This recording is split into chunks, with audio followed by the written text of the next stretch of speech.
program Ngopi Ngobrol Politik. Rumah Diskusi Publik di Radio Start 102,6 FM. Barangkali Pak Aswan dapat memberikan gambaran sedikit perjalanan Kabupaten Mandailing Natal mulai pemekaran hingga saat ini, dan tentu juga pandangan itu kami mintakan terkait dengan tema kita percepatan pembangunan itu. Silakan Pak Aswan. Assalamualaikum warahmatullahi wabarakatuh. Waalaikumsalam warahmatullahi wabarakatuh. Saya kalau dikatakan pelaku, ya pelaku. Iya. Kenapa saya katakan demikian? Sebelum mekar kabupaten ini, saya adalah sekretaris bukan anggota Ya. pemekaran Kabupaten Mandailing Natal di tingkat 1 Provinsi Sumatera Utara. Karena waktu itu saya dari Kabak Humas dan Protokol DPRD Sumatera Utara. Ya. Ketuanya pada waktu itu Dr. Panangian Siregar dari PDI. Dan ketua DPRD pada waktu itu Maijen Haji Raja Sahnan. Ya.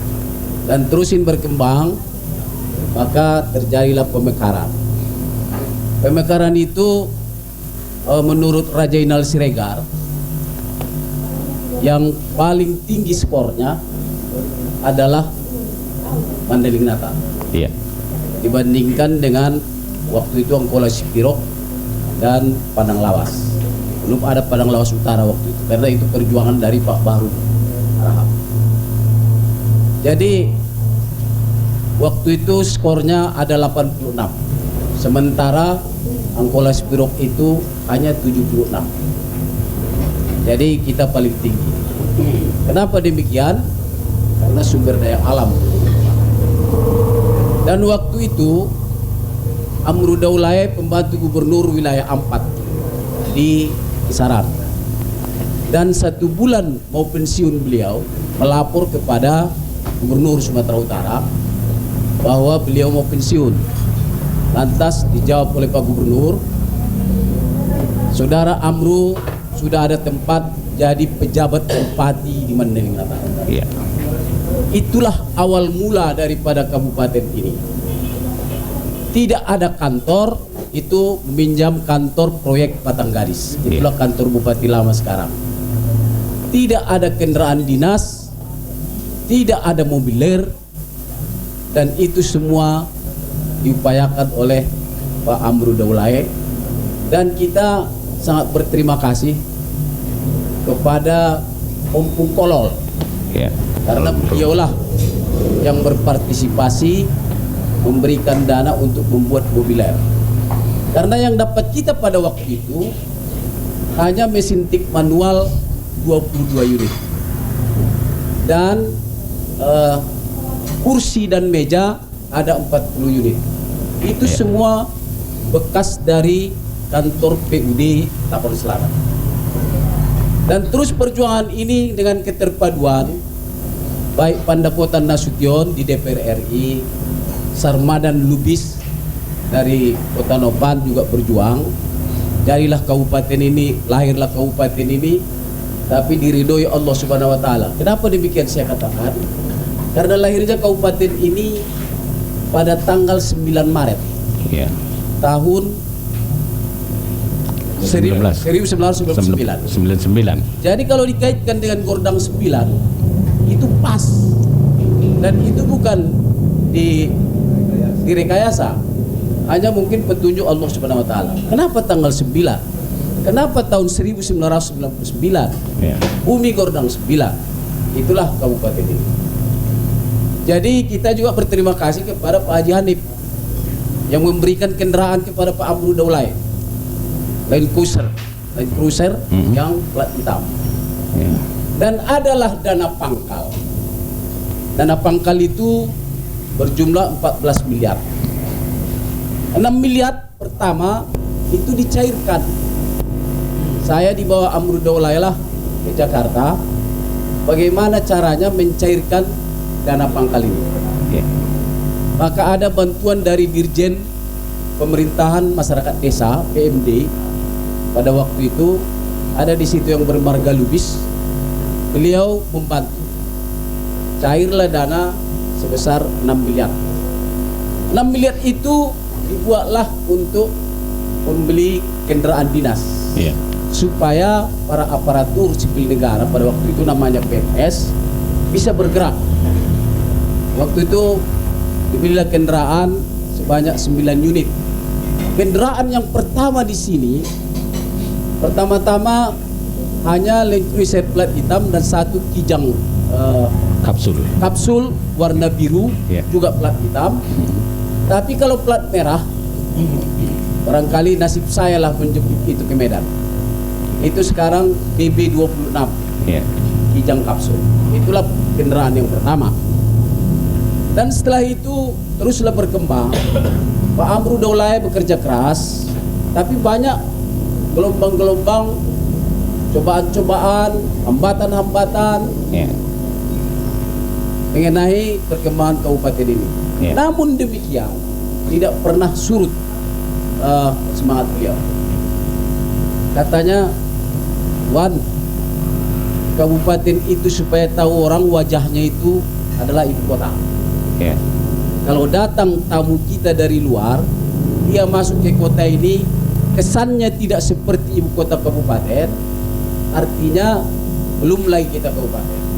Makanya beliau membuatlah informasi adalah jalan Sirotol Mustaqim di sini. Satu-satunya jalan yang lurus. Jalan Sirotol Mustaqim namanya pada waktu itu. Itulah yang terpanjang dan lurus. Dan lurus. Maka beliau berjuang karena itu jalan negara, itu tidak boleh dibuat pulau jalan, tidak boleh didirikan di situ lampu jalan. Tetapi beliau berjuang terus, saya terus dibawa-bawa lah, maka tahu perkembangan ini. Dan dipertanggungjawabkan beliau lah ini bahwa tidak terganggu lalu lintas. Maka dibuatlah jalan ini, jalan yang sekarang. Kalau dikatakan sekarang rakyat mengatakan ini masih wajah Pak Amru Daulay. Jadi ada lampu merkuri yang sekarang nggak merkuri lagi. Apa namanya itu? Sudah lampu putih dia. Iya, lampu putih. Nah, lampu putih. Mungkin neon banyak biasa. yang hitam di bawahnya selama ini mungkin supaya putih nampak. Tetapi nggak tahu saya, mungkin budgetnya lebih murah. Jadi ini sebenarnya kalau kita lihat perkembangan dengan kabupaten kota lainnya, kita agak sedih lah. Kalau kita berangkat aja ke Sidimpuan, saya tanya dulu, Pak Ander luar biasa, dia buat lampu jalannya dengan kayak di Spanyol, luar negeri apanya, gayanya. Kalau kita lihat sekarang sampai ke Sipiro, di perkantoran itu, kita juga terpesona melihat lampu yang dibangun sekarang. Ini mulai tahun 2000 masih itu juga lah lampu jalan itu. Mudah-mudahan nanti para kandidat bupati yang akan datang bisa melihat ini. Saya melihat esensi atau sensasi. Nah, iya benar. Sebenarnya kan percepatan itu karena ada yang lambat.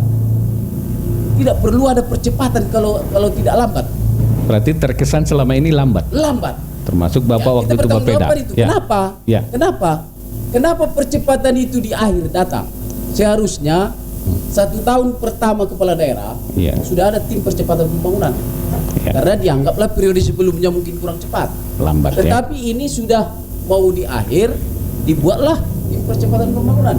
Artinya mulai tahun pertama sampai tahun terbentuknya percepatan pembangunan itu berarti lambat. Artinya begitu. Jadi saya objektif saja. Kenapa saya katakan demikian? Karena judul kita malam ini kan esensi atau sensasi. Mungkin yang membuat tim percepatan itu beranggapan ini esensi, substansi. Mungkin begitu, tidak menganggap sensasi. Tapi ada juga barangkali 2-3 orang nanti di kabupaten ini bisa menganggap demikian karena dilihatnya perjalanan kabupaten ini. Karena perjalanan kabupaten ini yang pertama dibangun itu adalah pasar. Sebelum dibangun pasar itu disusun rencana umum tata ruang kota. Saya katakan itu di pasar itu sekarang itu masih ada di pintu gerbangnya itu yang kita buat tahun 2000. Tata ruang. Rencana umum tata ruang kota. Dan tidak diganti-ganti. Padahal itu para aparatur sipil negara yang bertugas sekarang sudah harus melihat itu, karena sekali 5 tahun perlu dievaluasi. Dan inilah perjuangan-perjuangan mulai kabupaten ini. Jadi yang paling pesat sebenarnya pembangunan ataupun yang paling pesat kita lihat di ibu kota kabupaten di Tabaksil ini, kalau yang tidak bisa tidur kotanya, kota Penyambungan sekarang. Kalau kita ke Sipirot jam 11 barangkali sudah agak sepi. Kalau kita ke Sibuan juga sudah agak sepi. Jadi kalau Penyambungan ini luar biasa. Tetapi ekonomi ini, apa yang dikatakan ekonomi? Pasar sudah berapa tahun tidak terbangun.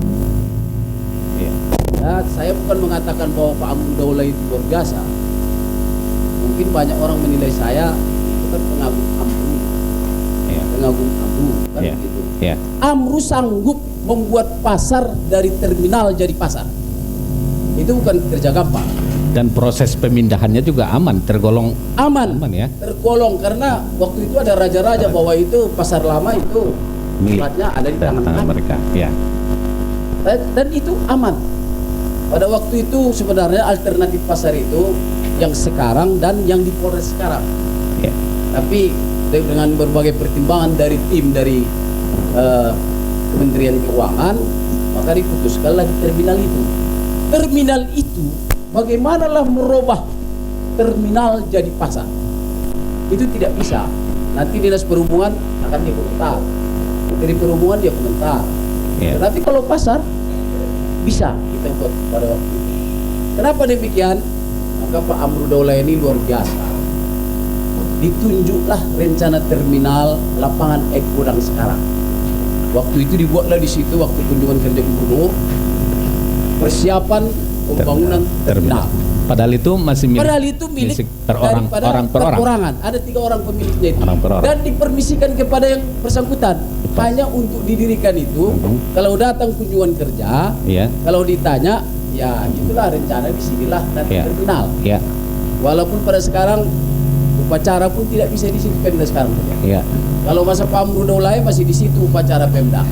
Tapi kan sudah ada tempat upacara kita. Sudah ada tempat upacara. Tempat upacara kita ini kan Taman Raja Batu. Itulah sekarang di Pasir Putih. Iya, di Pasir Putih.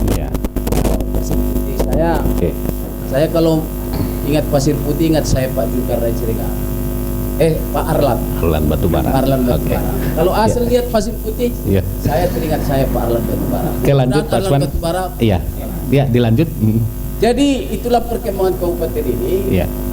Dan kantor DPRD yang pertama itu kantor KPU sekarang.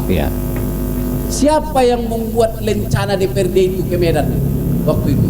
Itu Muhammad Aswad Hasibuan. Sebagai apa waktu itu Pak Aswad? Waktu itu mau ditunjuk saya jadi sekwan. Namun karena ada senior, saya hargai beliau. Pak Rusli Borotan. Waktu itu Pak Rusli Borotan sudah berburu sangka pada waktu itu dan lapang dalam kubur almarhum. Jadi saya Bang tidak mau jadi sekwan, hanya membantu Abang. Saya buat PIN dari DPRD ini. Kebetulan samping kiri saya ini kan waktu itu DPRD yang pertama ini, Pak Khairudin saya buat PIN-nya, saya buat namanya semua, saya bawa dari Medan.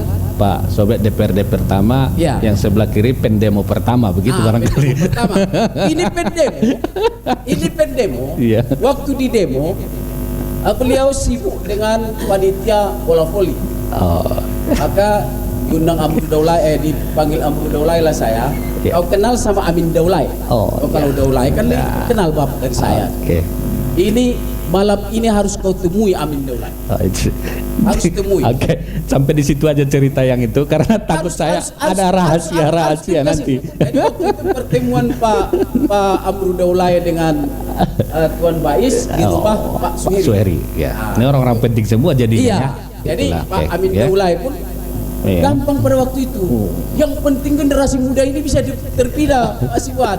Kalau terpindah ini aman semua ini. Saya pun pada malam itu kita akan bina ini generasi muda. Dari situlah awalnya Pak Amin ini dekat dengan Pak Amru barangkali gitu ya. Karena Daulay. Saya pun agak jauh juga lah karena Siwan. Jadi disitulah perkembangan kembali, itu ke temanya. Dan saya sebenarnya kalau melihat perkembangan ini seharusnya sekarang kita sudah bicara lingkar luar. Lingkar luar ya. Sudah bicara bagaimana perkembangan lingkar dalam. Iya. Sudah bicara kita tentang Iya. pasar yang representatif. Substantif. Sudah bicara kita sekarang bagaimana akses jalan sampai ke Padang Lawas, akses jalan sampai ke Pantai Barat, akses jalan ini kan dulu kalau cita-cita Pak Amru bagaimanalah Wan bisa dari Penyambungan Jahe itu hanya 40 km sampai tepi pantai. Jadi kalau kita berangkat pagi bisa pulang sore makan ikan bakar tepi pantai. Begitu cita-cita itu. Dan kalaupun mau berkembang ini berkembang Bandara Bukit Malintang, itu harus tembus itu sampai ke Padang Lawas supaya ini berkembang. Jadi inilah sebenarnya banyak saya lihat perkembangan. Ada rumah sakit umum. Kalau tidak salah sudah 2 kali dikembalikan di dalam, barangkali sih di DPRD yang tahu. Nanti kita tanya. Kembali karena tidak tender itu kembali uang itu.